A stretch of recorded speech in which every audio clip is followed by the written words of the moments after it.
السلام عليكم ورحمة الله تعالى وبركاته مشاهدينا الكرام. موعد مباراة الاتحاد والأخدود في دوري روشن السعودية للمحترفين، الجولة السادسة والقنوات الناقلة لهذه المباراة.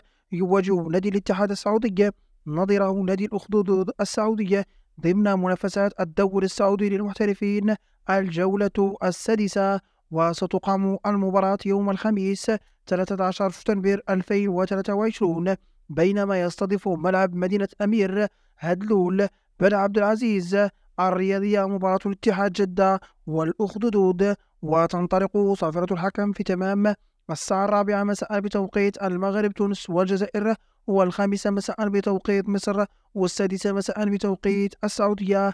القنوات الناقلة لمباراة الاتحاد والأخدود تعود حقوق البث لدوري لجنة السعودية إلى مجموعة قنوات SCC السعودية، كما تمتلك المجموعة حقوق البث لجميع مباريات الدوري السعودي للمحترفين.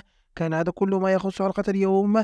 إذا أعجبكم محتوى القناة المرجو والاشتراك وتفعيل زر الجرس ليصلكم كل جديدنا. سلام الله عليكم.